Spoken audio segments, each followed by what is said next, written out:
As you may or may not know, we've been doing weekly pace setter meetings for the Terrasol office. It's in Huntington. We do that every Monday from 10 to 11, try to get you guys out the door. Because we have, the data point location, we zoom that one in. But we send out the Zoom to everybody, so you're more than welcome to join us at any time. Thursday's pace setter meetings for Tiffany office is also 10 to 11. I don't Zoom that one, but it's basically the same material as what I'm discussing on the Monday shows. So, but anyways, great information, super helpful for you to, get your business reignited, inspire your others, colleagues and whatnot. So, have you had good intel out of that? Yeah, I mean, I've been an agent for a while, but it's just fun going to that and getting new ideas and being reminded of the things that we should. Yeah, we send out the topic of discussion basically the night before the morning of, so that you've got those sheets. Feel free, if you want to ask questions because you weren't able to attend the meeting, just let me know. We'll go over more in detail. But I go pretty in depth on it, into the conversations and thought processes and everything, and kind of navigate that. So, Kim Yang, everyone. By the way, Kim Yang ranked number 9 in the state of California. And we will be having her as our guest speaker July 10th, I believe, where I interview her, and we're going to go through her entire process of what she does and how she got to where she's at. So, anyways, thank you. All right, we have our award luncheon coming up May 15th, 12:30. Not AM. Not AM, guys. Oh, come on. It was a late night, guys. I'm not gonna lie. But if you want to show up at 9 or 12:30 AM, feel free to. So that's for the Tiffany office. Terrasol is May 22nd PM. PM. 12. And so now the Tiffany is at Aroma, yeah. Aroma in La Palma. Yeah, and then Terrasol is at Cucina Alessa. We have the Tiffany Shred event May 17th, 10:30 to 1:30. Make sure you guys, Tiffany office, participate in that. It's a great event, as you know, each year. Office is closed May 26th for Memorial Day. And in advance, we have our beach party June 27th, 11 to 3 p.m. Newland and PCH. So if you guys have any questions, reach out to me afterwards. We'll go over that. Other than that, let's move on with our guest speaker, Gov Hutchinson.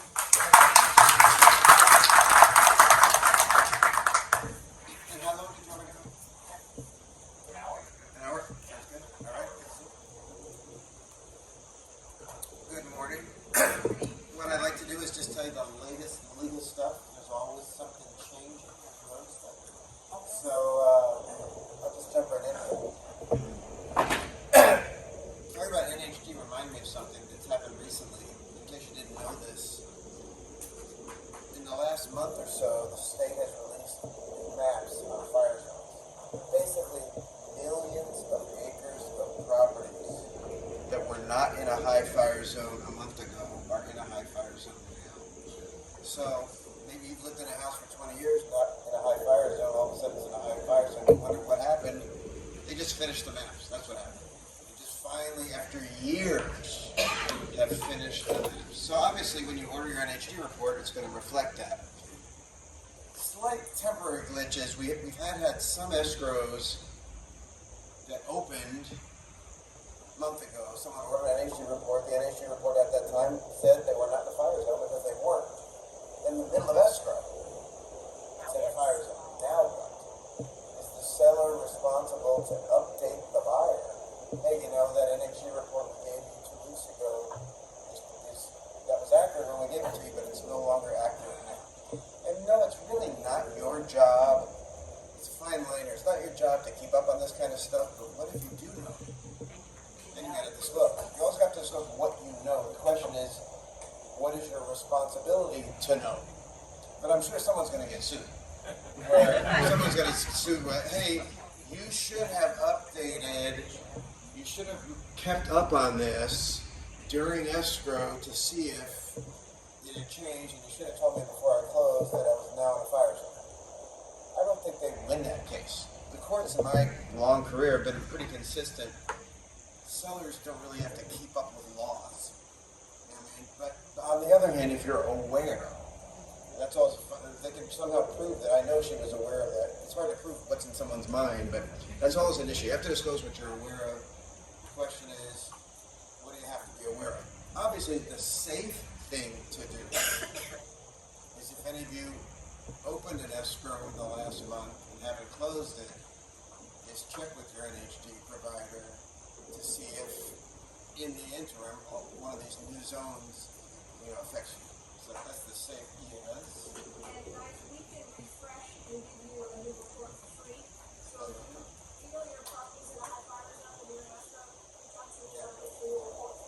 And obviously, the significance of being in a high fire zone. Remember, there are 4 categories: very high, high, moderate, nothing.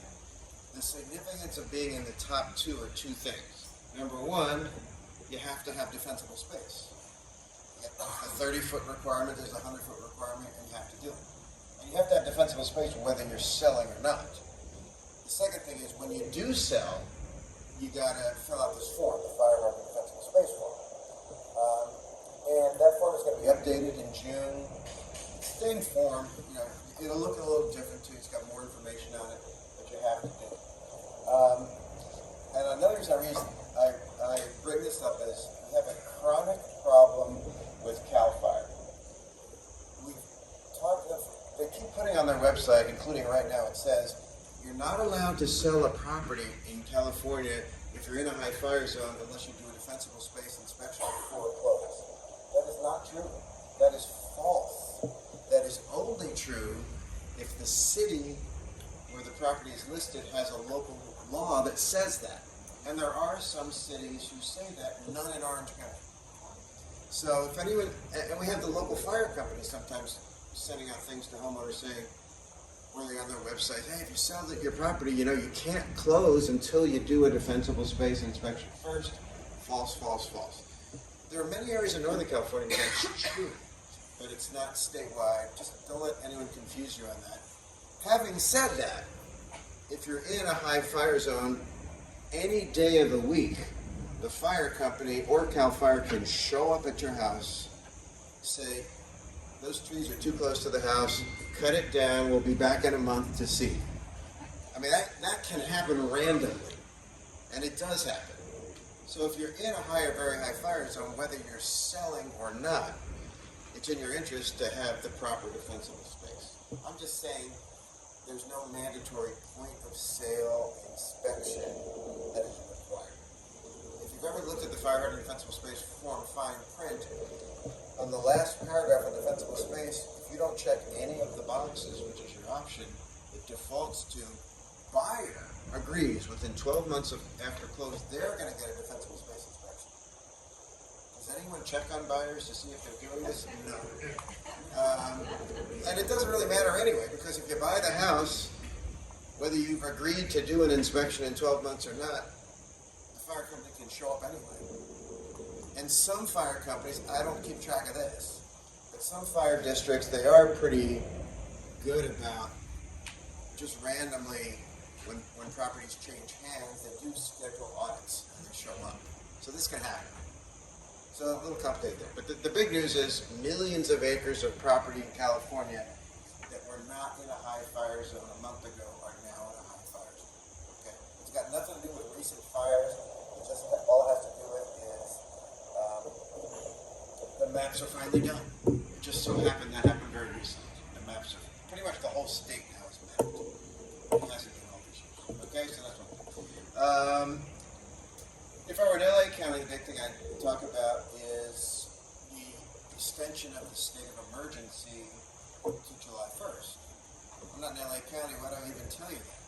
Because the extension of the state of emergency, first of all, you in West Hollywood, you guys may have deals in LA County. You may have properties in LA County, and the restriction, of course, is landlords in LA County cannot increase the rent right now by more than 10%. I mean, normally if you have a single family home, you're exempt from all rent control. You can triple the rent, you can quadruple the rent. There's no restriction on rent increases on single family homes, except right now. And it's it's not just LA County. The State Attorney General's office and the Department of Real Estate have both said, we don't think this anti-rent gouging law just applies in LA County. It applies anywhere where there's increased rental demand caused by the fires. So I would ask you, if any of you have properties for rent or you're managing, if someone comes and says, I want to rent this property, you know why I'm here? Because my house burned down in LA. You know, that's impact. In other words, there's demand for the property impacted by the disaster that triggered the state of emergency. So the DRE and the Attorney General would say, even in Orange County or San Bernardino County, Riverside County, Santa Barbara County, you basically shouldn't increase the rent by more than 10%. Now, having said that, we have seen no enforcement outside of LA County. I know LA County realtors who have been arrested. This is a criminal offense. Anti-rent gouging is a criminal. I know realtors in LA County who've been handcuffed and taken to jail. So you don't mess around with this. So what am I telling you? If you want to be ultra conservative, which I always recommend, since the DRE and the Attorney General are on record saying this, and they haven't rescinded it, if I were a landlord in Orange County today, it was time for rent increase, I'd wait till July 1st if I wanted to increase it by more than 10%. That's just the conservative approach. Like I said, we've seen no enforcement at all outside of LA County. I'm just saying what this is. My job is to do this. Okay, so that's the latest on the rent gouging. Okay? It's kind of trouble. I mean, it's complicated anyway, right? Because forget the rent gouging law. We have another law in California that says all rental properties in California that have 2 or more units and they're 15 years old or older, and the tenant has been there at least 12 months, you can only increase the rent by a certain amount each year. And the number changes every August, and it changes by county. Does anyone know Orange County's number this year? 8.9. The man knows, 8.9. The point is, everyone should know that, because you can't increase your rent by more than that on these types of properties. So you got this temporary anti-rent price cap. You have the special one I just mentioned. I don't think there are any. Are there any cities in Orange County that have their own rent control? Santa Ana. Yeah. So then you get to Santa Ana, and there's maybe another restriction. None of these apply to single-family homes normally, but during a state of emergency, it does. So that's why I said rent increases. I always tell people now, if you're going to increase someone's rent, just call a lawyer first, because it's going to depend on where is it, how old is it, how many units, how long has the tenant been there. For single-family homes under the state of emergency, it depends on was it rented in the last year, was it not rented in the last year. It's so complicated. There's nobody's trying to memorize it. It's just like, think about rate increases before you do it, okay? All right. What else is going on? Does anyone remember the big topic we talked about last year? Buyer broker stuff. That's all we talked about. August 17th, 2024. A day that we're living in from. We got December 6th, 1941. We had August 17th, 2024.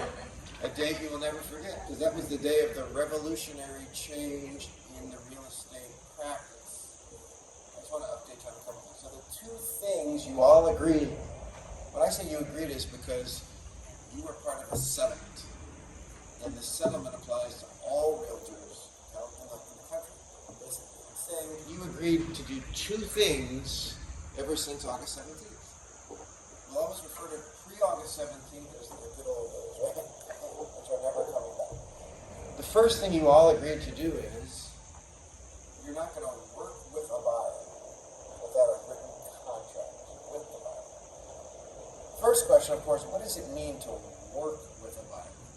So if I meet some prospective client and just sort of talk about the real estate market, can I have that conversation without a cover tree? Can you send them a list of recent sales? Sure you can. Can I send them a list of current listings? Sure I can. But if this prospective client says, hey, I'm really interested in that 123 Elm Street, tell me more about about 123 Elm Street. That triggers it. That level of focus by a buyer client triggers the requirement to have this contract, and obviously showing a property triggers this. But you usually give them that analysis before you show. With showing for sure, don't show without contract. Okay? First question I get a lot of this is, what about buildings, new construction? Do I need a contract to bring a buyer to a building? And the answer is no. Of course, you want to get paid, you want to have a contract, but just to bring them there, if the builder's going to pay a referral fee, that's fine.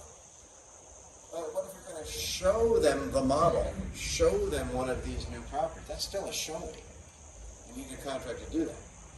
And you know what? If the builder's going to pay you at 3% or something, you better have a buyer broker contract saying you're going to get paid at least 3%. Because you can never get paid more than what the buyer has agreed to pay. You know, a buyer rarely is the one who writes you a check. Someone else writes you a check, but to get that money, the buyer has to agree that that's the right number. This applies with builders also. Okay. So having said that, the settlement only applied to residential. I don't know if any of you work with commercial or land buyers. The settlement didn't require a buyer broker contract to help these people. So you can still show people commercial property without a contract. But then on January 1st, a law was passed that says, this is not a settlement of lawsuit, this is a California law that says all real estate licensees, not just realtors, who represent any type of buyer need a written contract. But the law says you don't need a contract before you show, you need a contract before you write the offer. So if I'm working with a commercial buyer, I can show them properties without a contract. I just can't write the offer without a contract. Whereas residential, you can't even show without a contract. So that's the law today. But now they're talking about amending that law. And it looks like it's going to be amended with a regulation. I'm 99% sure it's going to happen, but it probably won't happen until October 1st. So around that time, the updated regulation is going to say, even if it's commercial or land, you still need a contract before you even show. In essence. So today, you can show commercial without a contract. On August, approximately October 1st, it'll be just like residential, don't show them. Okay? Also, you know a buyer broker contract, there's a time limit, how long it can be. What is that limit? 3 months, right. That's going to change to 90 days. Apparently some people couldn't handle 3 months. I'm just like, if I sign a contract on March 31st, 3 months, okay, yeah, but June only has 30 days. Is it June 30th or is it the 1st of July? So avoid that confusion, it's going to simply say 90 days. But the next question people are asking today, which is a legitimate question, I get a buyer broker contract. First paragraph, what's the date of the, okay, the representation period is from, May 10th for 3 months. But then they don't sign the contract until May 12th. Does the counting of the 3 months begin on the day it's signed? Or does it begin on the day the contract says, what's the period? And the regulation that I'm talking about is going to clarify that too. It's going to say it doesn't matter when it's signed. It matters the day you say in the contract, what is the representation period, that's the day. So a couple of sort of gray areas are going to be clarified, and it's going to basically say you can't show without a contract in any type of property. But that hasn't happened. Okay, so I'm telling you something that is scheduled to happen, has not happened. Okay, so that's the latest on the whole buyer broker contract. People are getting in trouble now because buyers don't understand this, of course. So buyers will sign 2 contracts with 2 different agents and 2 different companies. What the consequence be when they buy something, they owe 2 commissions. And no realtor is happy suing a buyer for a commission. So you don't let your buyer get in that situation. Remember in the good old days, when you met someone, the standard question you asked was, are you working with someone? The question now is, have you signed a contract with someone? But then if they say yes, you have to find out, was it an exclusive or non-exclusive? If it was non-exclusive, you could sign a contract with them too. If it's exclusive, you back off. They have an exclusive contract. But you know, what does it mean when a buyer signs a non-exclusive contract? The buyer is saying, well, if you're the one who finds me the property, you're my agent.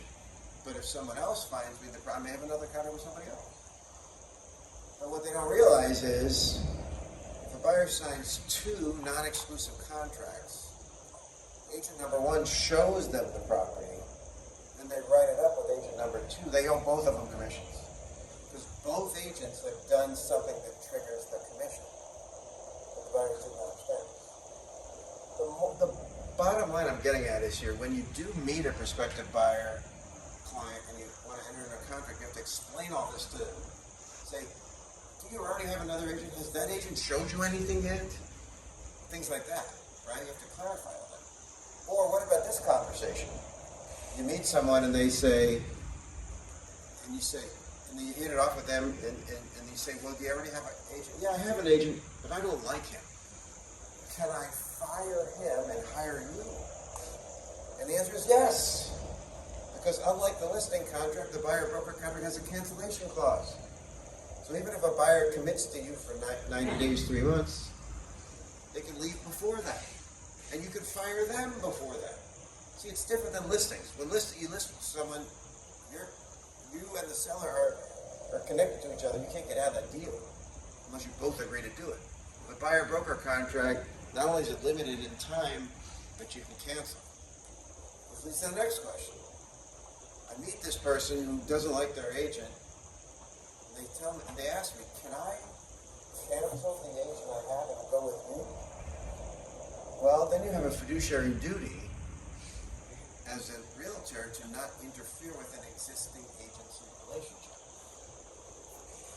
An existing exclusive agency relationship. So if you determine in your conversation with this person, and they say, I have an exclusive buyer-broker contract, but I don't like this guy, can I fire him? To avoid violating the code of ethics, your response is, go read your contract. In other words, you're not going to sit down with them and help walk them through the process to cancel. Because that would be interfering with an existing agency relationship. It's a fine line there. You can tell them, read your contract. Do I have a right to cancel? Read your contract. If they figure it out then that they can cancel, then hopefully they cancel and then come back to you. So it gets complicated. And clients are filing complaints with the Department of Real Estate saying, my agent didn't explain to me this stuff. We're getting a lot of complaints. So try to document these conversations.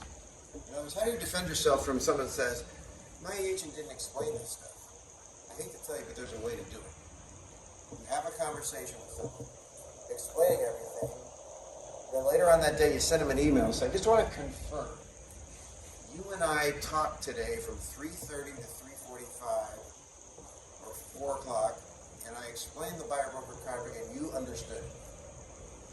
You send them that email and they don't disagree with it, that is proof that you did talk to them and they did understand it.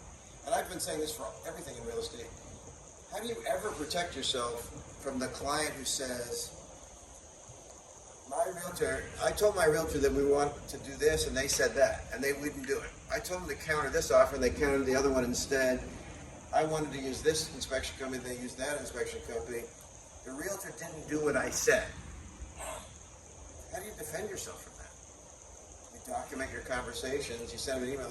Just want to confirm you and I met today and we agreed that we would do a price reduction of $30,000. We agreed we would go with this escrow company.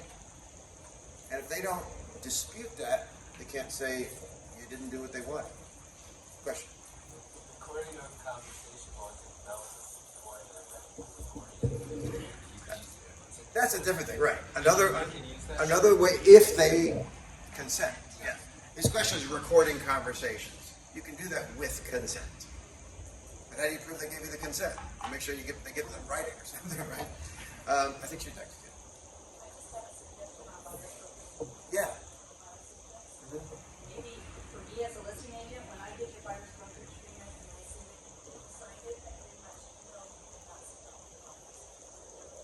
it's not your job as a listing agent to Right, police it with them. But Yeah. my point is for Yeah. this buyer, Yeah. sit down with your buyer. Right. And get that signature in writing instead of just. I agree with I you. find that they don't question it. And I think that's a good point in general. Because the problem with docu-signing and that is sometimes it shows that they received the document at 10:12 and they signed it at 10:14. That makes it pretty clear you didn't spend any time explaining the document that they just signed. So that's why I agree with you. Be very careful about the time stamps on those things. Yeah. Do you think it's going too far if you say read the buyer broker and hone in on say paragraph 19? You're getting into gray area there. Because the bottom line is this: we still have the code of ethics. We have the law, but then we have the code of ethics. So, and there's you've learned this from day one. You don't interfere with you don't steal clients. But now it's all different because there's this contract with a cancellation clause. So you don't want to encourage them to do that, because then you'd be accused of, well, you're interfering with this existing exclusive relationship that I had. You should have backed off when you found out it was exclusive. I did back off. I told them to read their contract, and that's okay. So, fine line. The point is, the listing contract doesn't have a cancellation clause, so this issue doesn't really come up. But, what about a listing? What about the listing? What if someone comes to you and says, I got a listing agent, I can't stand her? Well, call me when it expires. But you're not going to help them get out of it because there really is no way to get out of it. But you can always tell someone, when you're no longer under an exclusive contract, contact me. You can always do that. That's always good. Having said all this, I want you to know, and I still run into realtors who don't understand this, when I say you need a contract to show, there's a big fat exception to that. You could show your own listings without a contract. So if someone comes to you and says, could you show me some properties? You say, sure, let's sign a contract. Oh, I don't want to sign a contract. Can't you show me anything without a contract? I said, well, I can show you my home listing. You can do that. Because you're not showing it to them as the buyer's agent. You're showing it to them as the seller's agent.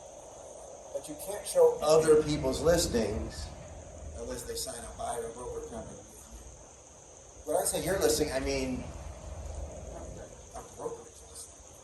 In your brokerage, you can show any listing in your brokerage. The reason you don't want to do this, of course, you want to get paid. To get paid, obviously if you show a listing to someone and then they go write it up with somebody else, there's nothing you can do about it. You didn't have a contract. I'm just saying you're not going to get in trouble for showing it without the contract. It's different than saying you want to get paid. So you want to protect yourself anyway. But the point is, if it comes down to that, you're not breaking any rules if you're the listing office showing something. If you do this, we always recommend, of course, you make this prospective buyer sign a form called the BNA, Buyer Non-Agency. They acknowledge, I understand this agent who's helping me is not my agent. They're not my friend, they're my enemy. They're on the other side. And it works the same exact way with open houses. Someone walks into your open house. By the way, fundamental question. Do you need a real estate license to host an open house? Yes. You don't, as long as you don't say it. So you can have your unlicensed assistant, you could have your 12-year-old daughter host your open house as long as she doesn't say anything. And she just hands out the flyers. Once you start engaging with someone, answering their questions, showing them around, that requires a real estate license. But not only does it require a real estate license, it now requires a buyer-broker contract. You don't think about that, but even you're talking to this person who just stumbled into the open house, once you start engaging with them, that's a show. You need a contract. Of course, if you're hosting your own listing, or a listing within your company, you don't have to worry about this, because once again, you're showing your own listing. That's okay to do. We would recommend in this scenario that you have them sign our open house non-agency sign-in sheet. very similar to the BNA, which basically says they acknowledge the person helping me is not my agent. Which leads to the next, if you're following me logically, leads to a real problem with agents hosting open houses for listings that are outside of their company. Oh yeah, I got a friend at 321. She asked if I can host their open house next week. I don't know if you allow that or not, but that means, why do you want to host an open house for someone else? Because you're trying to get buyers, right? So then you're hosting someone else's open house, that someone comes in, you can't really talk to them. Unless they sign a buyer broker agreement right there at the open house. Because you can't pull the I'm the listing agent excuse, because you're not. But the whole point of you hosting an open house, you want to talk to people. So the whole idea of hosting open houses for listings that are not within your company is real problematic. It was always something I dissuaded you from doing because there were fiduciary duty risks and all that, and E&O coverage risk, but now there's another reason not to. Okay?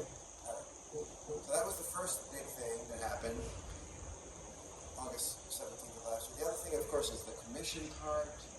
I just want to update on what's happening. I mean, the standard way you get paid now as a buyer's agent. I mean, obviously the buyer has to sign a contract authorizing your pay.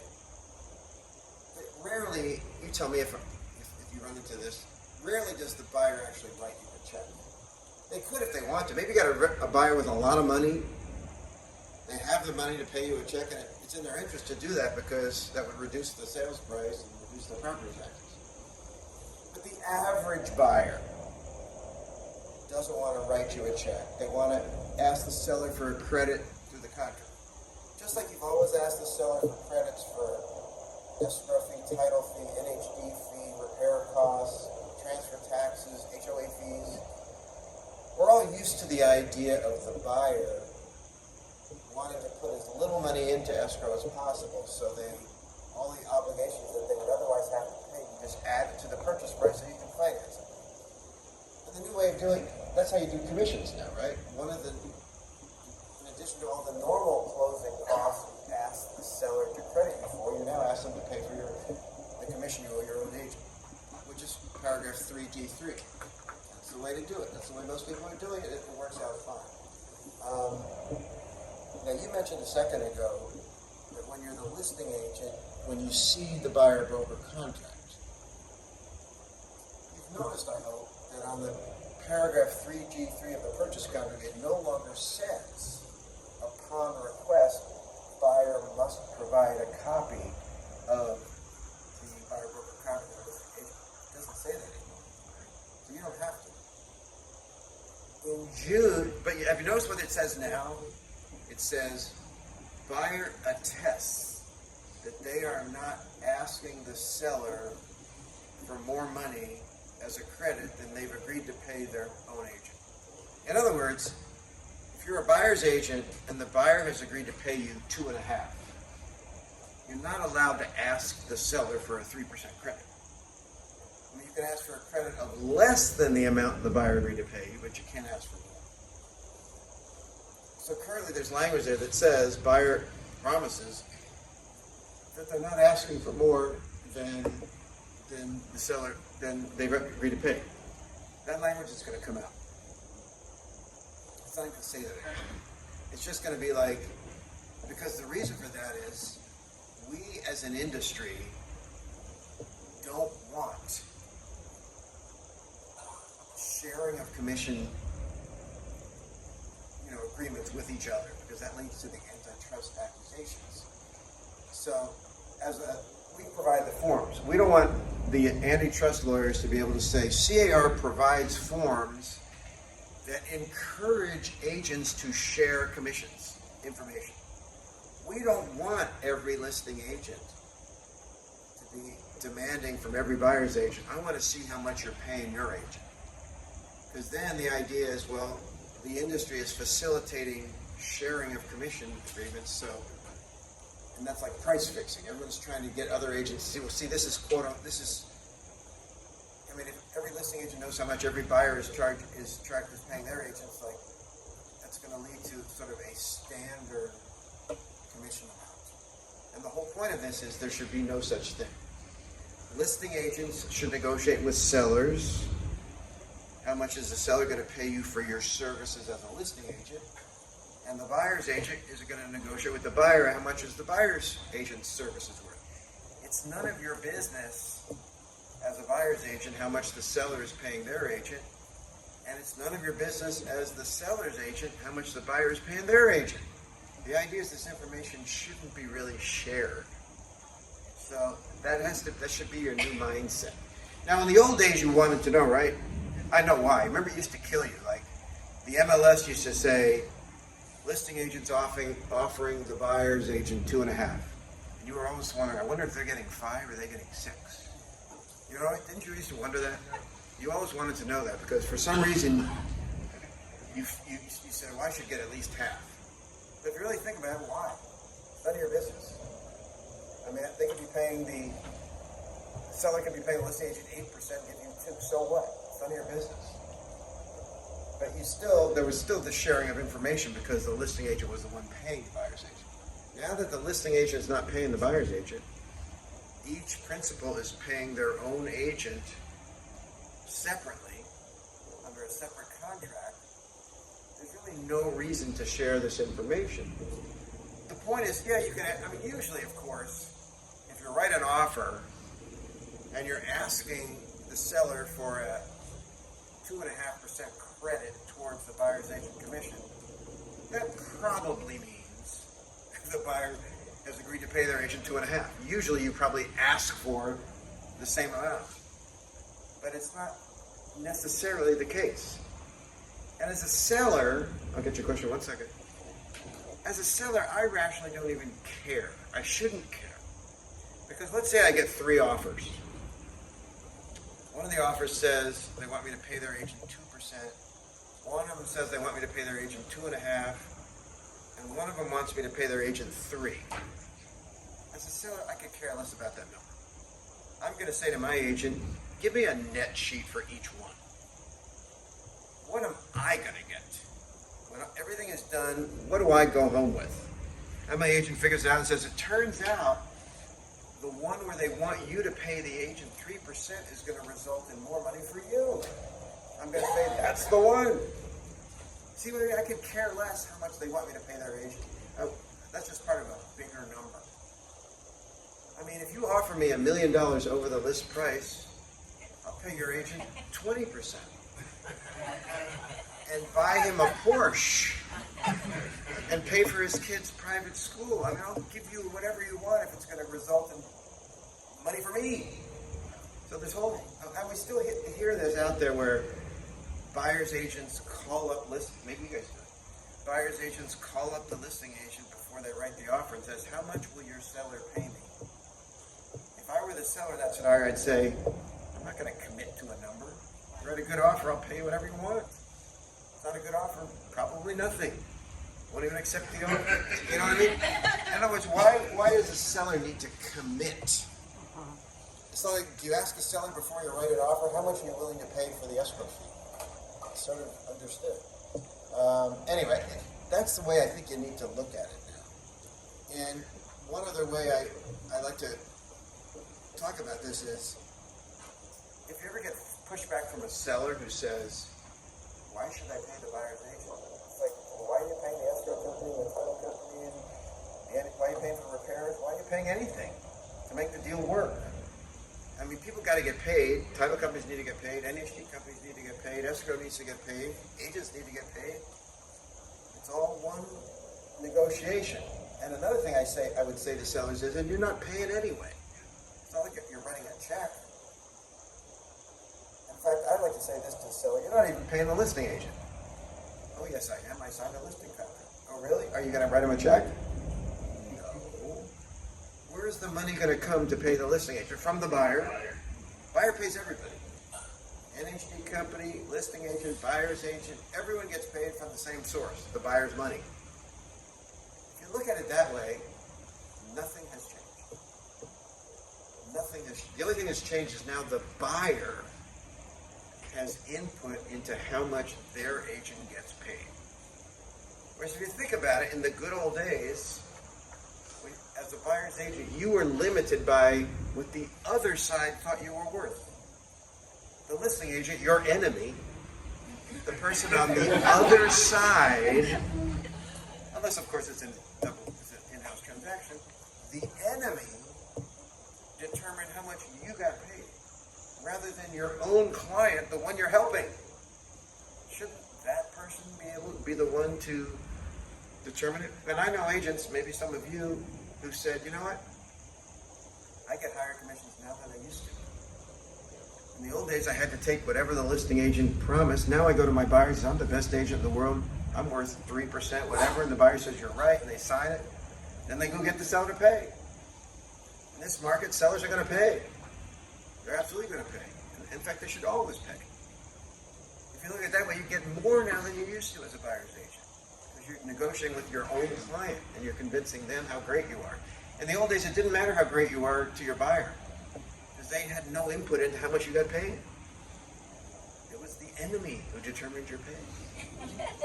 I'm sorry, you still have a question?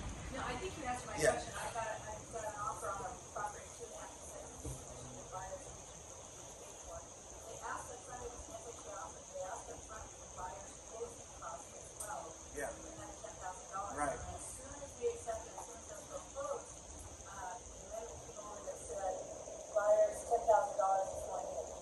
Yeah. And so they took the extra $10,000. So what happened on my side, unfortunately, not unfortunately, because my son is Yeah. what freaked me out is he thought he was paying that $10,000 to the buyer's closing costs. Right. And what you just Yeah. basically said is, don't look at the name of it, it's just, this is the number, and that's all there is. I think that's the way to look at it. I mean, related to what you're asking is rebates. I mean, in other words, the agent says, if they're going to ask me to pay the commission, I at least want to know if they're planning on rebating any of that back to their client. And you know what? Technically, it's none of your business anyway. Some sellers have a philosophical problem. I do not want the buyer's agent to get paid more than X. And you certainly can, but then you ask the buyer, why do you care? What if you get more out of that offer? I mean, in other words, you don't want to pay an agent more than 2.5%. Yeah, but what if the one where they want you to pay more than that is going to get you more money? Do you still have a philosophical problem with paying the buyer's agent this number? You know what I'm saying? Why would they rationally? Yeah. Just recently, I put it in, my client couldn't pay, but she wanted me to get 3% as a buyer's agent. Yeah. Put it in, the deal, and it comes back, and they say, we like the deal, but we want to change this, and this, and Marcus will change that down to 2.5%. Right. So they Yeah. still do have control Oh, of yeah. what we're being paid. I mean, if you look at it that way, yeah. But, so at that point, I could care less, my client couldn't pay anyway. Yeah. So what you tend to do is separate addendum Yeah. to lower it down to 2.5%. Right. But it was just saying that. I mean, it still was can saying happen. That the buyer is in more control, but if the buyers aren't going to pay it, which I don't really know too many buyers out there, they're going to pay our commissions. Yeah. It still comes down to what the seller. I mean, it's like that with I mean, to me, a more logical counteroffer would be, I would counter on price. I would say, it's not that I don't want to pay your agent 3%, it's just, if you offer me enough money, I'll definitely pay your agent 3%. So why would I counter on the agent commission rather than just countering on the price in general? But I know why. Because they figure the buyer is going to screw their agent. You know, don't you want to just screw your agent and pay them less than you agreed to pay them? And some buyers will do that. They'll come to you and say, this is my dream house, but I can only buy it if you cut your commission. So you're not going to prevent me from buying my dream house, are you? Right? And then you have a decision to make. You could play hardball and say, in other words, you want to buy a house out of your price range at my expense. Is that what you're saying? Which is what they're doing. They'll say, yeah, you're all right. And maybe you build that into your, maybe you say to yourself, I'm willing to do it for 2.5%, but I'm going to get them to sign a 3% because then later I can reduce it to make the deal work, look like a hero. I don't get everyone I really wanted anyway. I mean, you've done this your whole life, right? Escrow's about to close, the dishwasher breaks, or whatever, the buyer needs something, and you say, I'll buy you a stupid dishwasher, let's close the deal. You're used to giving back money to buyers and sellers to make deals close. You're right, it's the same. Yeah. So you're saying they're taking that line out about the commission credit, and so you have to check the box that says closing costs. No, it's still gonna say, Oh, it's still gonna break it down. You can ask for a credit for closing costs and a separate credit for agent commission. And the reason that's gonna stay there is because the good news is lenders aren't factoring that into their ratios as far as we'll only allow a credit of X amount. So if lenders weren't doing that, we just have one big credit. But the good news is they won't. If they we will only allow a credit of X amount. They don't count generally the agent commission. So that's not going to affect. So both boxes are there. Yeah. Then what is the difference in the verbiage? The difference is today it says buyer attests that they are not asking the seller for a credit of more than what they've agreed to pay their agent. That language Okay. is coming out. That's So what is the new one? it's just gonna it's not replaced with anything. It's just saying, what are you asking the seller for a credit? Oh, okay. I mean, you could as a seller, even with the new language, do a counteroffer and say, I'm not going to pay you unless I see how much, I want to see your buyer broker contract. You can still do that. You can say it's free country. I'm not going to accept your offer until I see your buyer broker contract. Because some listing agents, some sellers want to be the police. I want to make sure you actually have a buyer broker contract, because I know you're not supposed to if you're not supposed to do without it. I'm just saying you don't have to be the police. And the reason the C.A.R. is doing this is to avoid accusations that as an industry we are encouraging sharing of commission contracts so everyone knows how much everyone else is getting paid. I want to make sure I understand Yeah. now, and it's required, listing sign. It's not required. It's still not, so I can say no? Oh, as a buyer saying. Yes. You can always say no and then they say we're not selling you the house then. Yeah, it's not But required. later on, it will not, you said they're boarding and changing, so when is that? I mean, there are two things that have happened. One has already happened, one's about to happen. Until recently, you used to say, upon request, buyer will provide the buyer broker contract. It hasn't said that for a couple of months. What it currently says is, buyer swears that they're not asking the seller for a credit of more than they've agreed to pay their buyer. What's going to happen in a month or two is that language is going to come in. It's not going to address at all the issue of providing a buyer broker contract to the seller, but that doesn't mean the seller can't demand it anyway. So I'm not going to sell you the house. The seller can demand whatever they want. I want to see your kid's birth certificate. Why? Because I don't like kids over 10 years. You know, whatever. Sellers can be completely unreasonable asking for things, and unless they're violating some discrimination law, which I probably make a bad example. But I mean, whatever. I mean, I only sell to Angels fans. I want to see a copy of your season ticket pass to the Angels games, because that's legal discrimination. I mean, that's okay. And all right, enough on this. We could go on. I just want to tell you a form change is coming, and plus I was giving you the big picture of that. Another couple of things I want to talk about. One of them is, speaking of upcoming changes, clear cooperation. Okay, we got this fundamental rule that when I list a house, and one of you mentioned pocket listing, you sort of have two choices: pocket listing or regular listing. What's a pocket listing? Pocket listing is you're only sharing it with people in this office. You can't tell anybody else. You can't put up a sign. You can't put it on social media. You don't put it in the MLS. All you can share it with is basically current clients of this office. Because if you do advertise that listing in any way, sign, social media, whatever, outside of the agents represented by the buyers represented by clients in this agent in this company, you have to put it in the MLS by the next day. So that's the current rule. That's going to change in September. By the way, what MLS do you guys use? C.A.R. C.A.R. MLS? which is relevant to this, because I'll explain what I mean. So NAR says in September, every MLS has to modify these rules slightly. When it comes to the pocket listing, office exclusive, the new rule is you can share this not only with the buyers represented by agents in the company, but agents in this company can, on a one-on-one basis, tell an agent at a different company, hey, we got a listing. So you're going beyond this office, but only on a one-on-one basis. The second thing that NAR said is we're going to create a third category, delayed marketing exempt listing, where you can basically say, okay, we're going to advertise it, signs and everything, and we're going to put it in the MLS, but we're not going to allow the MLS to send it out through the IDX feed, so it gets to Zillow and Netflix. Your MLS, C.A.R. MLS, the biggest MLS in the world, which has about half the realtors in California, say, we're not going to do this.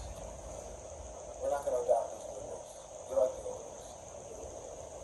So that's where we are. You may have heard about this, you may hear about this, these new rules that are coming in September. They're not coming for you. So for C.A.R. MLS, but things can change between now and September. I wouldn't be at all surprised if C.A.R. MLS negotiates with NAR. There could be tweaks to this. We're still waiting for the Federal Department of Justice to come out and say, are you for clear cooperation or not? Because if the Federal Department of Justice expects a strong opinion one way, that could change the rules too. So all this clear cooperation stuff is in flux right now. Nothing has changed yet. Nothing may change at all. But I'm only telling you this because you may have read about it. You may have heard, hey, there's going to be changes to these rules, and there are in some places maybe. But C.A.R. MLS has already said we're not changing. So, yeah. That doesn't apply for commercial or? None of this applies to commercial. Yeah.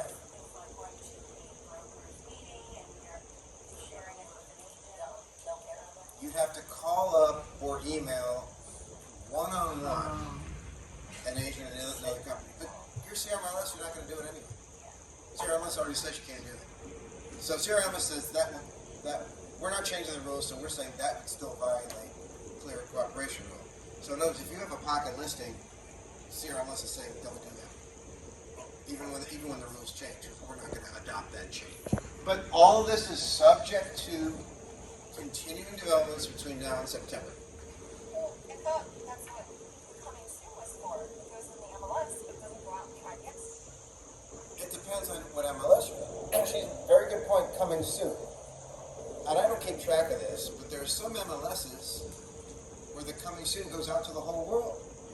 It just makes it clear. You got to say it's coming soon means we can't accept offers on it right now. You can't show it.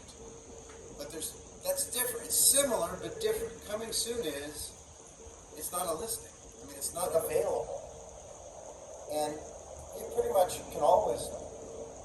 Each MLS has slightly different rules, but there's nothing wrong with putting it out there about a property coming soon.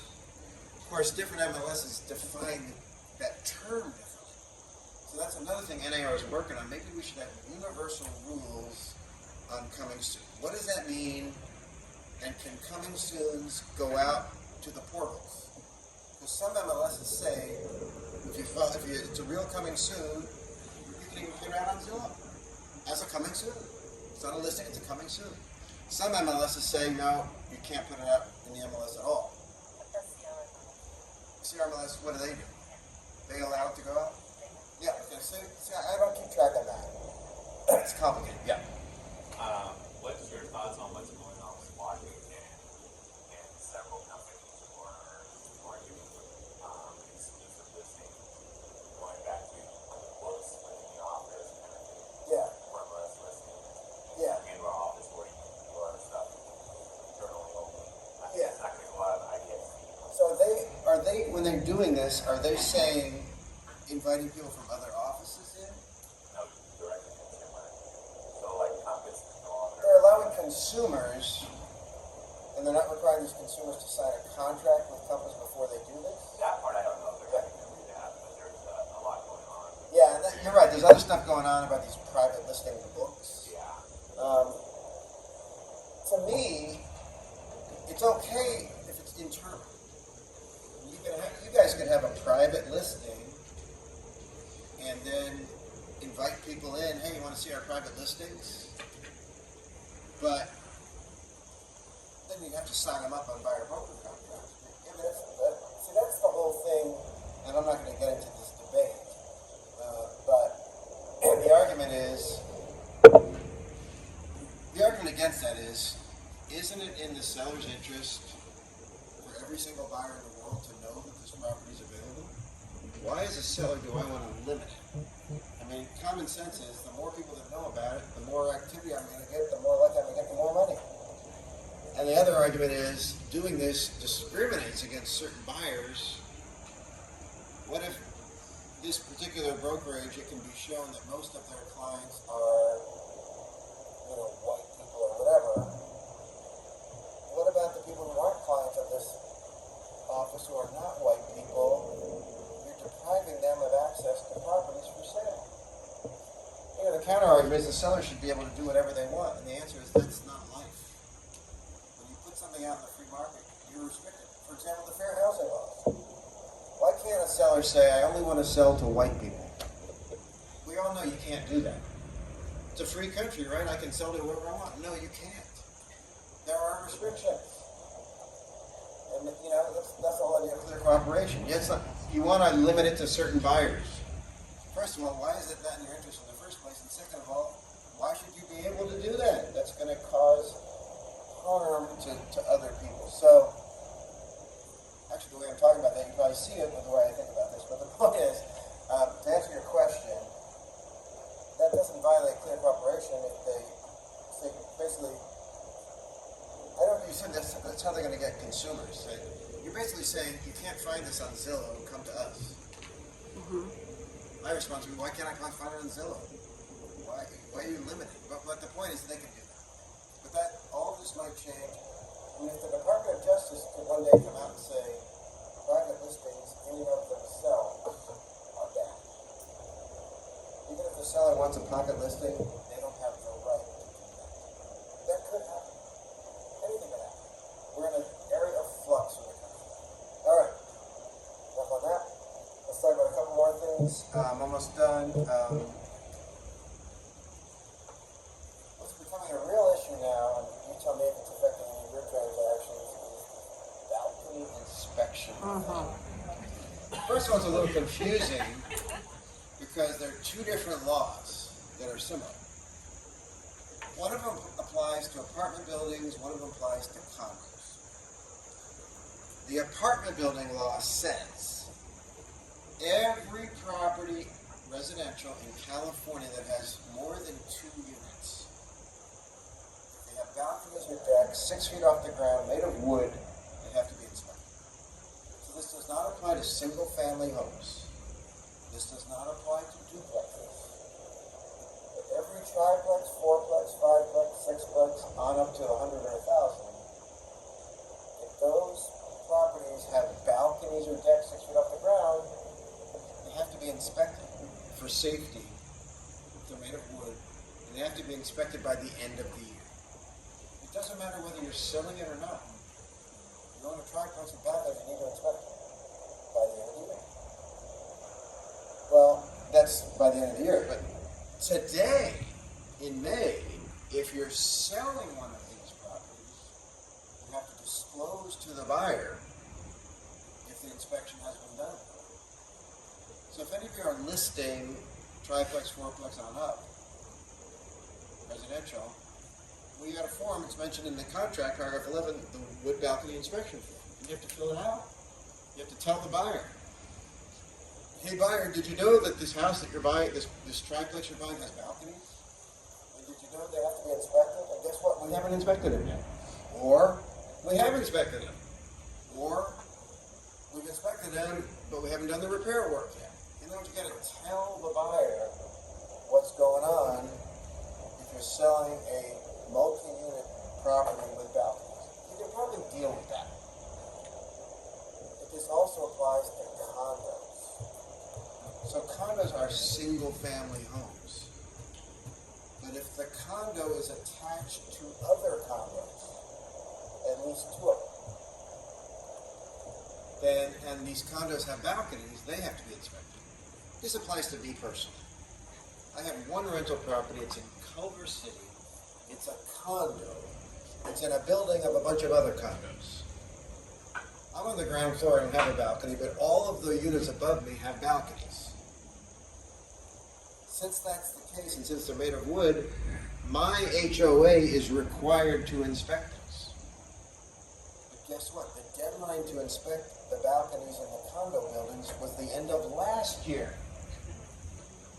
Unfortunately, a majority of the HOAs in this state still haven't done the inspection yet, even though they're 5 months late. Or some of them just did it. My association did it in December. But they found out afterwards there are problems and they're being fixed right now. I'm awaiting my special assessment for the balconies. The point is, though, if any of you are listing a condo today and it's attached to other condos, townhouse, or if it's attached to at least two others, when you're selling, you've got to tell the buyer whether your HOA actually did the inspection that they were supposed to have done. And if they did the inspection, what were the results? And if the results were repairs needed to be done, have the repairs been done yet? You have to make this disclosure right now. But here's the real problem. Lenders are getting involved. And let's say, for example, I was selling my condo and my HOA hadn't done the inspection. I said to the buyer, I got to fill out this form. It says, guess what, we haven't done the inspection yet. The buyer says, they look fine to me, I'll buy it anyway. In other words, an inspection is not required in order to sell. At least that used to be the case. But now we're seeing lenders, of course, saying, I don't care what the law says, we're not lending on this building unless we have certification that the balconies have been inspected. So that's the real incentive for HOAs to do the stupid inspections. Because if they don't do them, then the units in that building are not going to be able to be sold unless you get a cash buyer who's willing to buy it, not knowing the condition of the balconies. One more question, one more issue is, what if it's a condominium building that has 100 units and they all have balconies? Does the HO have to inspect all 100 of them? No. Yeah, get this? You're going to love this. The law says they only have to inspect a statistically significant number. 51%. Have any of you taken statistics in college? Can you answer this question? Because I don't know the answer. You don't have to inspect 100, but how many are a statistically significant number? We're waiting to get more clarification on that from the judge. But anyway, yeah, question. Yeah.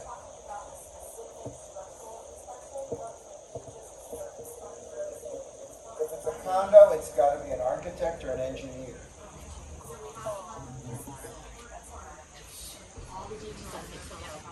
You have to have a report, maybe.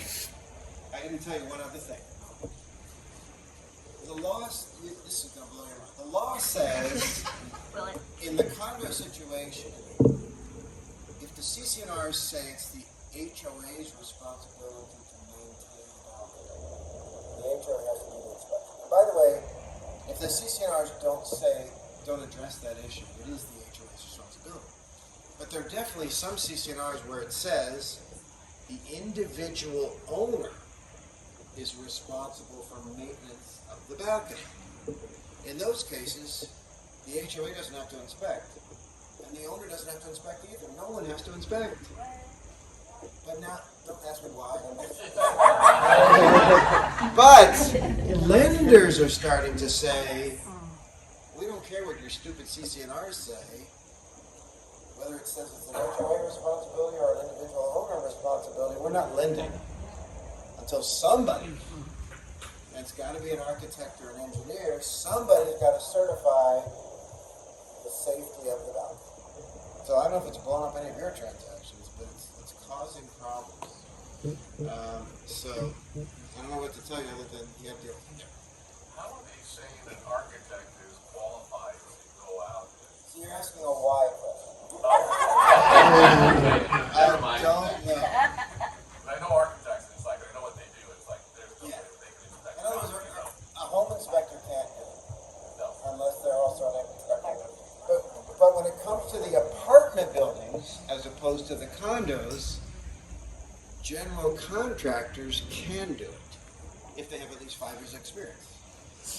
So if your home inspector has a general contractor's license and 5 years of experience, they are allowed to certify that the balconies are okay in the apartment buildings, but not in the condominium buildings. So much of this is not making sense, but you gotta do it. So in the event that like in my case, I've got a listing over in West Hollywood. Yeah. It's got a balcony. Yep. And it's covered with stucco. Is it condo? We're not able to determine if it's wood or not. So this only applies to wood. No, it's probably wood underneath the stucco. Yeah. And the quote-unquote experts, is this a condominium attached to other condominiums? I mean, engineers and architects are supposed to be able to know that. So, or they'll determine it. Yeah, you can't, just because it's often covered with stucco, but that doesn't mean it's not. The basic supporting material is making wood. Yeah. So in your condo Yeah. situation, you're on the ground level, you Right. don't have a balcony, Right. but you're surrounded by it. Right. How does that apply? Well, I know, first of all, I have to disclose, the reason I need to disclose it, because this is what happens. Falls on top of it. Okay. But not only that, the way it works in associations, as you've learned, probably, when there's a building and there's a problem with a part of the building, they don't just assess the unit owners that are affected. Assessments are always for everybody. We're assessing everyone to pay for a problem in the common area, even though it's not, the problem isn't everywhere. Just like, I know, so like, my unit doesn't have balconies, but I'm gonna get assessed for the cost of fixing the balconies on the other units. So that's why you got it. Yeah.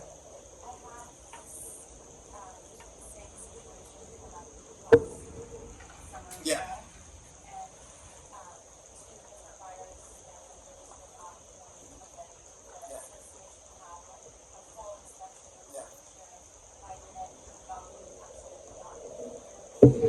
Had in writing that the HOA plan to pay all their bills and concerns for the so that we get that. So the only someone previous loan on another unit within 60 days for no factor was yeah, the condo development is certified by that year for 60 days, so then they might want to get a certain documents for those.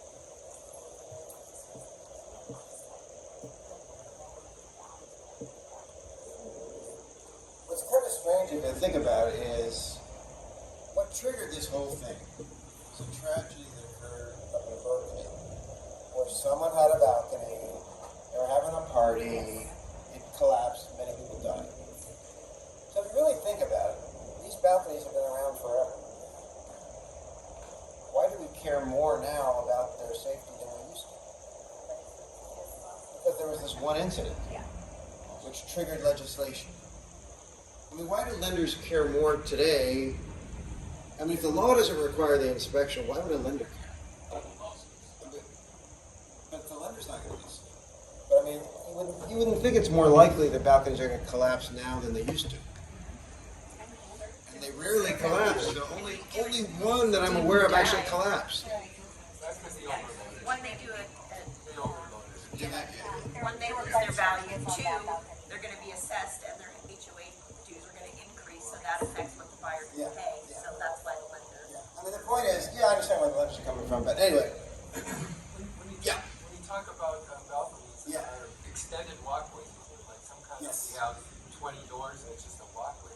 If it's extended over, empty space, It's not over empty space. if it's, I mean, if it's just if it's over something, it's not gonna, can visualize its exterior, so if it collapses, someone's gonna get hurt. That's what this is. Right, so it could be a walkway, it could be a balcony, it could be a deck. Anything that would be dangerous if it collapsed.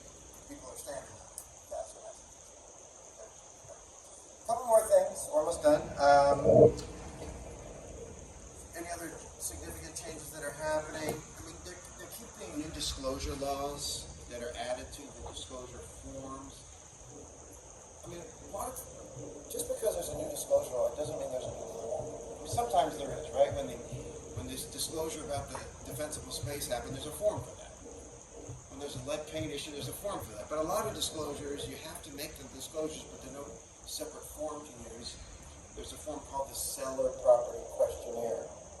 So there's a new disclosure law. If there's no specific form for it, we put a new question on the Seller Property Questionnaire, which is why that form keeps growing. The latest things that have been added to or about to be added to the SPQ, there's one that says, your seller may come across this. It says, in the city where you're selling, are there any restrictions on replacing gas-powered appliances? In Northern California, this has become an issue. The Bay Area Air Quality Management District has passed a new rule that says starting in January 1st, 2027, if your gas-powered appliance breaks down, you can only replace it with a light bulb. And there are other cities up in the north that are saying that. These laws which haven't even taken effect yet, are being legally challenged. And I don't think they're going to survive. I think they're going to be ruled as unconstitutional. You can't force someone to not be able to replace it. But the point is, 2 points. Number one is, if that happened down here, you would have to disclose the issue. But I will tell you, it hasn't happened down here. So I'm telling you that if one of your seller clients, I don't know when they fill out that form, do they go over it with you? Do they ask you questions? Well, they're going to come to one that's going to say, are there any restrictions on replacement of gas-powered appliances here? And they're going to look at you and say, are there? And you're going to say, no. Because there aren't any yet. in anywhere in Southern California. If there are, we will tell you, we will publicize it. But it's not the case. All right. There's also a new, on the SPQ, there's a new one that says,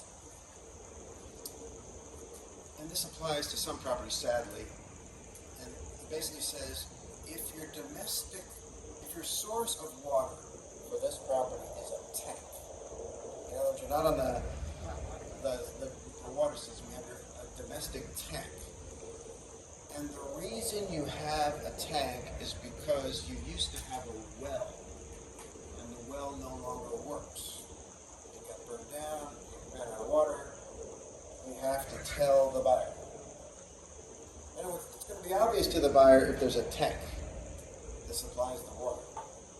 But you have to disclose the reason why there's a tank, if the reason for the tank is the failure of a well. Okay? And the seller would know that rather than you. There's also a new one. Have you noticed this? On the SBQ, it says, there's a question there. It says, seller, has this property ever been rented? Now, think about this. If I'm buying a house that has a tenant, of course you got to tell me there's a tenant there. But why do I need to know if there used to be a tenant there? Why is that any of my business? Here's why. You ever heard of the bad tenant? The tenant from hell? Imagine seller had bad tenants. You've all heard about this or experienced it yourself. The really problem tenant, you finally got him out so you can sell the property. So you got him out a month ago. You evicted them. Terrible tenant, finally got him out. Now I'm selling the property. You know what happens sometimes in the real world? This evil tenant, they come back 6 months later and sue. That was an improper eviction, you owed me money, you harassed me, emotional support, emotional damages, you're a bad person. But they sue the current owner. They don't sue the previous landlord. So the buyer inherited any liability to a previous tenant. Which is why if I'm buying your house, I want to know, did you ever have a tenant? If you tell me, yeah, I had one 10 years ago, I'm going to not care at all. If you're going to tell me you had a recent tenant, I'm going to say, did you evict them or they moved out voluntarily? And if you said, I evicted them, I'm going to say, tell me a little more. Was there a problem with this person? Because it could affect me. If it was a recent tenant that was recently evicted, it can affect the buyer. How is that? And I see, why isn't it previous owner? Why isn't it? What did I say about why question? It's just you inherit when you buy a property. I mean, if they're accusing the previous owner of like sexual harassment, you're right. That's the previous owner.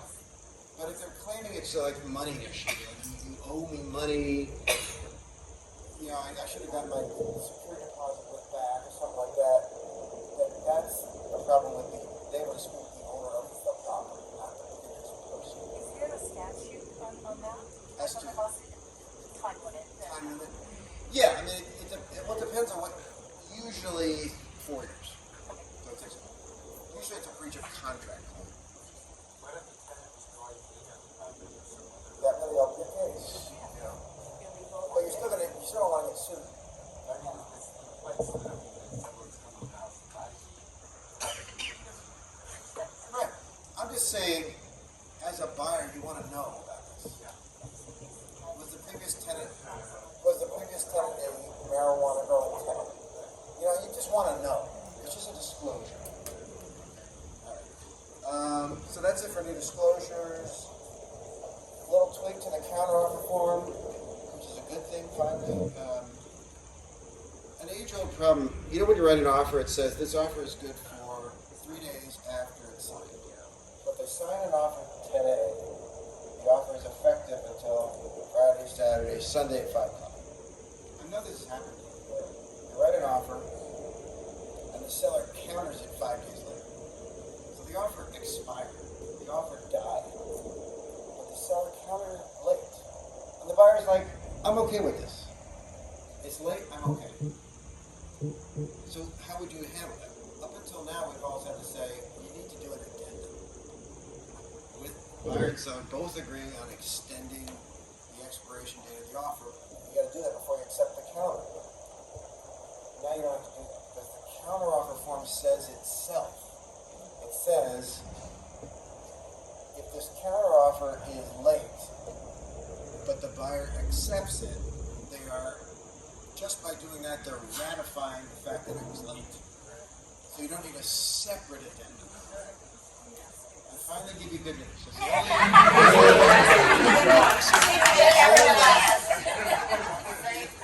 only good news I have for you today at all. Okay. Let me wrap this up with, if any of you care about rentals, whether you do property management or not, you probably have your own rentals, your clients have rentals. Remember, 2 big things happened a month ago on April 1st. One of them says, on all rental properties in California, residential, if you want to deduct from the tenant security deposit for cleaning and repairs, you have to provide them with photographic evidence. So let's say I have a tenant, and they move out today. I actually do have a tenant, but let's say he moved out. I would have to, as soon as he moves out, I'm going to take pictures of the whole property. And then I'm going to analyze and say, well, he has definitely damaged this property more than ordinary wear and tear, so I'm going to deduct $800 from the security. But then when I send him the notice saying, I'm deducting $800 from your security, actually, I can send him the notice.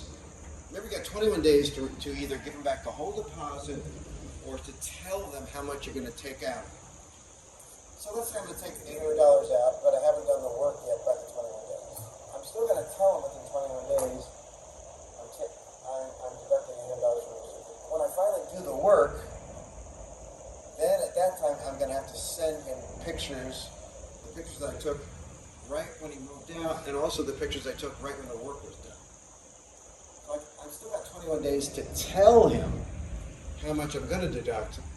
But when I finally do deduct, and I can deduct it right then and there on the good faith that I'm not charging them more than the actual damage.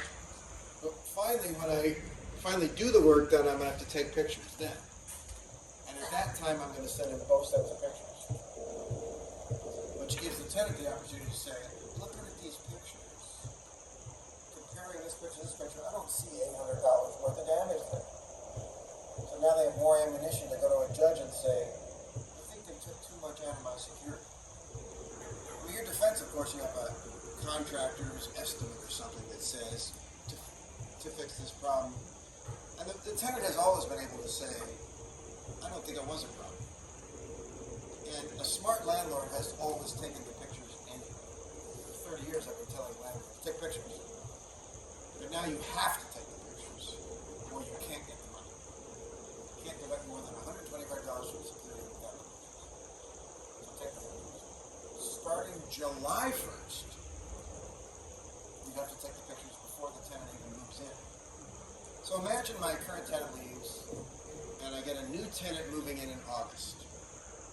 Before they move in, I'm going to take pictures. They stay for a couple of years, then they leave. As soon as they leave, I'm going to take more pictures. Then I'm going to fix the damage they caused and take a third set of pictures. So for that tenant, when I take out their security, I'm going to have to give them 3 sets of pictures.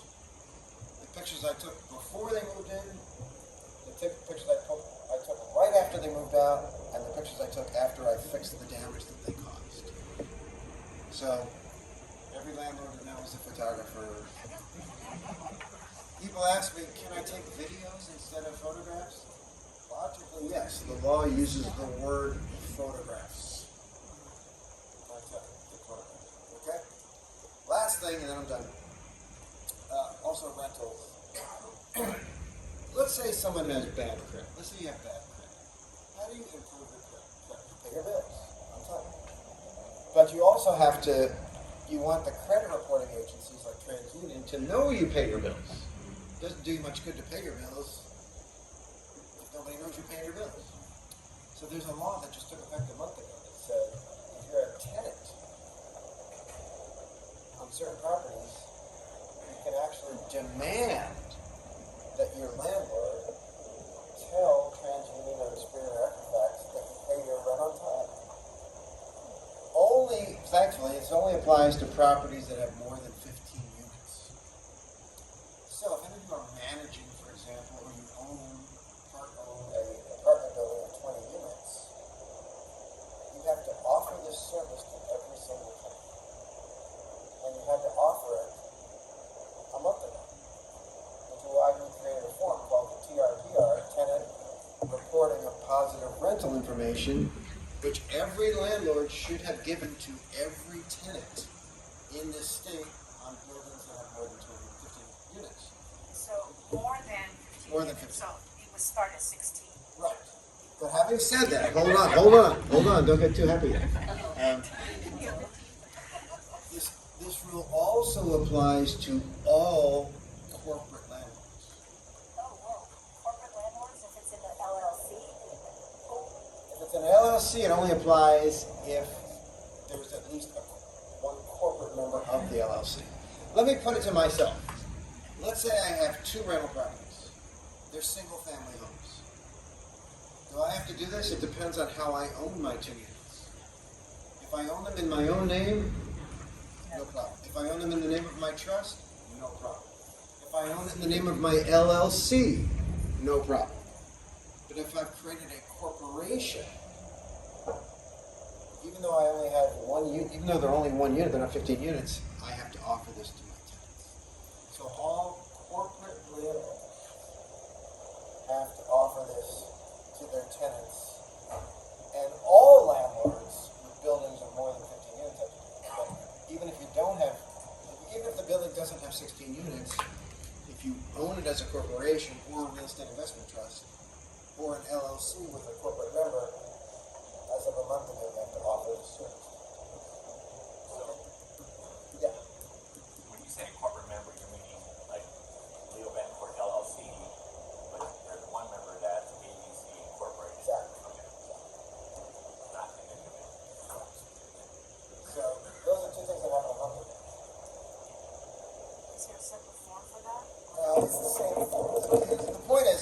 do you have to do this for your tenants, but you have to tell them that they have the right to ask you to do it.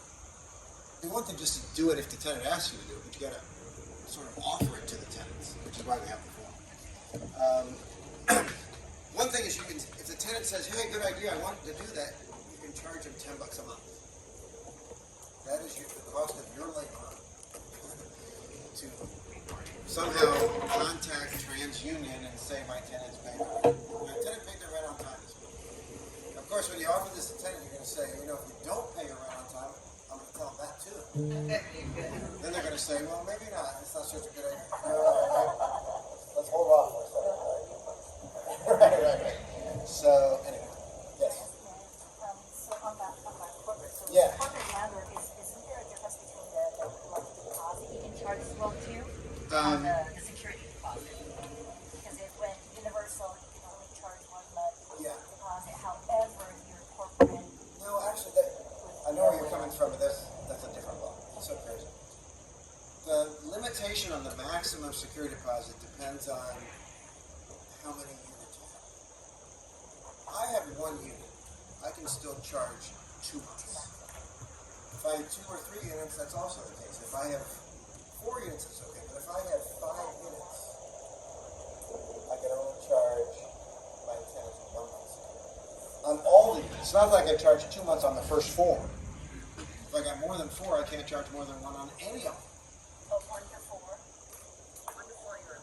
But it's also no more than 4 units at no more than 2 properties. So if I have a 4-plex, I'm good. If I have 2 duplexes, I'm good. But if I have 3 single-family homes, even though I only have a total of 3 units, I have more than 2 properties. So I'm limited to 1 month security on those. So you're only not limited if you have no more than 2 properties and no more than 4 units. There's of course a way to do that is create a new LLC for each rental property you have. Or you can have 1 LLC owns 4. This is not hard to do. And everyone's doing this, and they're still getting 2 months security. As long as you make sure that not more than 1 legal entity has more than 4, you're good. Is it the same if the owner is a corporation as well, that they can only require or only give 1? Which is the same question, Chief, we had over there. And what's your question? Since you both asked the same question, I'm worried about my memory. You're probably right. Since you both are independently asking me this question, that it might be different if we were. I have to look at it. Hold on. It's very confusing. Because there's other laws too. Like, you know what I said? You're limited to a 3 months or 90 days on a buyer-broker contract. Not if your buyer is a corporation. Then you can have a 40-year buyer-broker contract. So there are definitely some laws where the rules are different if the client is a corporation. Now, since both of you independently asked me this question, you're probably right. I don't have everything memorized sometimes about there may be a difference in the amount of security you can charge depending on what form of ownership you have, but I have to check. First rule. Nothing has changed. The point is, she asked about pet deposits. As a landlord, you can prohibit pets. Number 2, if they allow a pet, you can charge an extra pet deposit. Number 3, you can charge higher rent. You can say to someone the rent is $2,000. If you have a pet, it's $2,500. Perfectly legal. Because you can say no pets at all. But you think about the deposit. In other words, let's say you're allowed to get 2 months. You could say to someone, if you don't have a pet, the security deposit is 1 month. If you do have a pet, it's 2 months. But if you're limited to a 1 month security, because, you know what I said, you can't charge more than, you can't ever charge more than the maximum. You can, So you can't charge 1 month and a $5,000 pet deposit. if you're limited, if you're in the category of you're limited to 1 month security. But none of this really matters anyway, because people don't have pets anymore. They have emotional support animals. So it doesn't apply to emotional support animals. And for those, you cannot charge more. You can't refuse to rent to them. You can't refuse to allow the animal. you can't charge them more rent for the animal, and you can't charge them more security for the animal. That's why nobody has pets anymore. Yeah.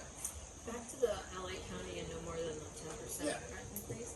Is that only if the tenant is staying on and you want to raise the rent, or if the tenant is gone and then you're going to put it back on the market as a rental, can you go higher than the 10%? Unfortunately, until July 1st, even if the tenant voluntarily moves out, you still can't, for the new tenant, increase the rent. She's right. Normally, when a tenant moves out and a new tenant moves in, you're not subject to any restriction. You can charge it whatever you want. But this law doesn't even allow you to do that. So in LA County right now, whether it's a single family home or not, whether it's a new tenant or not, you cannot increase the rent by more than 10% until July 1st. July 1st. You can do whatever you want, unless they extend the state of emergency. And they always do. And they always do. Yeah. Because the original was March 8th, it was extended to July 1st. They already did, right? Yeah, they're already extended. Anyway. You represented a buyer, he asked for 3%, you agreed to let the buyer 3%, the seller comes back 62%. Right. You go back to the buyer and say, I want to take 2%, or I want a 1% no against the property. And then say to the buyer, when you sell the property, listen to me, I'll waive the loan. You can do all that, sure. Yeah, nothing to do with Yeah, That's a good one. yeah. Good one. Unless they keep it for 50 years. That's why you, but what that constitutes as a tie-in, I thought that's I mean, what do you mean a tie? In other words, where, like, I thought you're not allowed to be like, I'll give you a discount on this one, as long as they are on your list with me, type of thing. I thought that's kind of like a tie-in. yeah, those are really, it's a very good question. Those are really typically only prohibited if someone has dominant market share.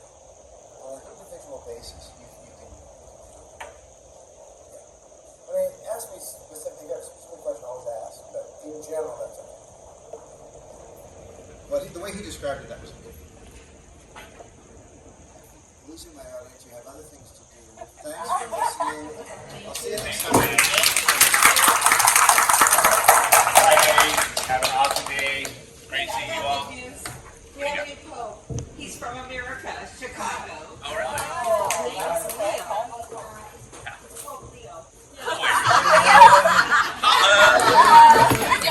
I like him already. That's the first American book. Wow. Interesting. You work for the mafia? Oh, Leo. Leo, want me to stop it now?